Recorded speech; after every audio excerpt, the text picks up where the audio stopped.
안녕하세요. 오늘은 제가 강의의 가장 기본인 선 긋기를 가져왔어요. 자, 선맛이 있게 어떻게 선을 잘 그을 수 있을까요? 첫 번째, 자기 통지에 대해서 배울 거고요. 두 번째는 선의 종류, 세 번째는 채색, 그리고 네 번째는 그라데이션, 마지막으로 다섯 번째는 선 그리기 응용으로 박스들을 그려볼 거예요. 자, 선은 자기 통지에서부터 시작되죠. 선을 내가 원하는 모양이나 방향으로 그을 수 있다는 것은 내가 선을 통제하고 있다는 이야기입니다. 그 첫 번째로 명확한 선으로 균일한 간격으로 일정한 범위 내에서 선을 통제해야 하죠. 자, 첫 번째 명확한 선은 이 점에서 이 점까지 선을 긋는 거예요. 내가 원하는 방향으로 원하는 목적에 도달하면 되는 겁니다. 그런데 잘 되지 않아요. 이 간단한 선조차 내가 긋는 게 힘든 걸 아실 거예요. 자, 천천히 하나씩 선을 명확하게 그으세요. 자, 느림이 얼마나 어려운지 여러분도 알게 될 거예요. 자, 선맛은 발효된다고 생각하세요. 그으면 그을수록 선이 익어간다고 생각하세요. 많이 그을수록 선맛이 살아나고 또 깊어집니다. 선을 때로는 길게, 때로는 짧게 여러 방향으로 많이 그어보세요. 자, 두 번째로 선을 균일하게 그을 수 있게 통제하는 거예요. 나는 장군이라고 생각하세요. 수많은 장병들의 오와 열을 내가 지휘한다고 생각하세요. 내가 널 다스리겠다. 내가 널 통제할 수 있다라고 생각하세요. 그러면 선은 나를 따라오게 될 거고, 선을 자유자재로 통제하게 되면 나만의 맛있는 선맛을 가지게 될 거예요.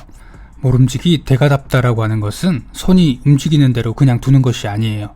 여러분은 어느 곳에 어떤 선이든 완벽하게 통제할 수 있어야 합니다. 세 번째로 일정한 범위 내에 선을 가둘 수 있어야 합니다. 자, 오징어 게임과 같아요. 선을 밟으면 탈락한다고 생각하고 이 둘러져 있는 선 안에서 모든 선을 통제하세요. 이 선들도 균일한 간격으로 그어주셔야 해요. 자, 선은 내가 머릿속에 있는 것을 그대로 표현해냈을 때 아주 좋은 선이 될 수 있죠. 자, 이걸 넘어서야지 선맛을 깊게 살릴 수 있답니다.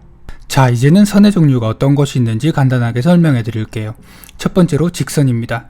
직선은 간결하고 명확하게 한 선으로 과감하고 대담하게 그으셔야 해요. 자, 물론 균일한 간격으로 그리는 건 기본이고요. 자, 두 번째는 구불거리는 선입니다. 이 선은 깔끔하게 보이진 않지만 열을 맞춰서 그리게 되면 일정한 패턴이 보이게 되죠. 자, 무질서 같지만 무질서가 아닌 질서가 있는 듯한 그런 거죠. 자, 세 번째로는 끊어지는 선입니다.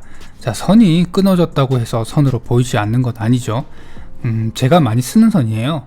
긴 선을 그리면서 선이 방향을 잃어버릴 때 잠시 멈췄다가 그 자리에서 다시 그리는 선입니다. 자, 이 선은 의식하고 그리는 게 아니라 많이 그리다 보면 나오는 선이에요. 자, 통제가 어려울 때 잠시 멈추고 다시 그려보세요. 자, 선이 나아가는 방향을 다시 잡을 수 있을 거예요. 자, 네 번째로 지글거리는 선입니다. 완전히 무질서해 보이는 선이죠. 그러나 선 중에 가장 자연스러운 선일 거예요. 자, 숲이나 나뭇잎을 그릴 때 제가 자주 쓰는 선입니다. 이 선들도 범위 안에서 일정하게 쓰면 이것보다 그림을 더 돋보이게 하는 선도 없죠. 다섯 번째로는 기교선입니다. 자, 기교는 나중에 부려도 되지만 느낌만 알고 가시죠. 그 짧은 선을 합쳐서 하나의 면으로 만드는 거예요. 이 선을 다 그리고 나면 마치 면이 잘 짜여진 재질의 어떤 느낌이 나기도 하고요. 자, 물체 명암 처리를 할 때나 그림자에 쓰이기도 하고 다 그린 그림 위에다가 덧선을 그어 멋있게 보이려고 하는 기교선입니다. 자, 다음은 연필로 채색을 하는 겁니다. 연필로 채색을 한다는 것은 밀도가 좌우하는 겁니다.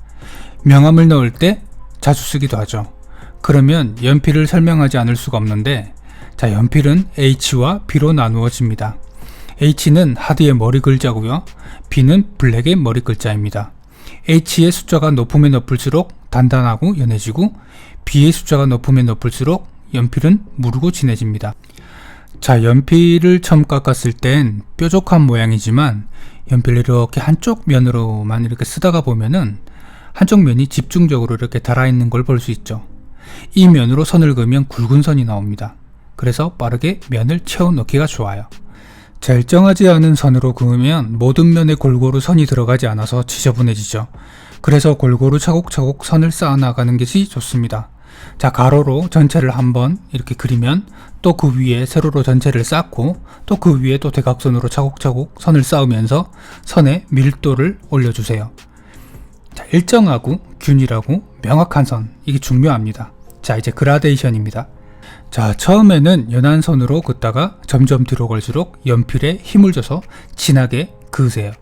그러면 자연스러운 그라데이션이 완성되죠. 자, 연하게 긋다가 또 진하게 되고 또 연하게 그어가면서 연습을 하시길 바랍니다. 이제는 성 그리기 응용입니다. 자, 지금부터 여러 개의 박스를 그릴 거예요. 자, 박스를 그린다는 건 대단히 쉬워 보이지만 또 이것만큼 좋은 훈련이 없어요. 선의 방향을 잡아주고 원근감 그리고 덩어리와 형태감 등 선의 감각을 익히는데 아주 좋은 연습입니다. 전 연필만 잡고 있으면 박스를 그려요. 자, 앞서 배웠던 선을 응용해 보세요. 박스 라인과 같은 방향으로 면을 채워 넣어야 해요.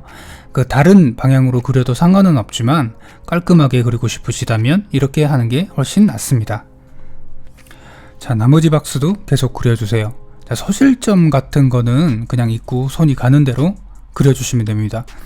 서로 겹치기도 하고 연결되기도 하고 그러다 보면은 생각하지도 못한 다른 모양이 나오기도 하죠. 자, 창도 그리고 뚜껑을 열어서 내부가 보이게도 그려보세요. 이 모든 선들을 반복해서 익혀나가면 분명 여러분도 자신만의 손맛을 가질 수 있을 거예요.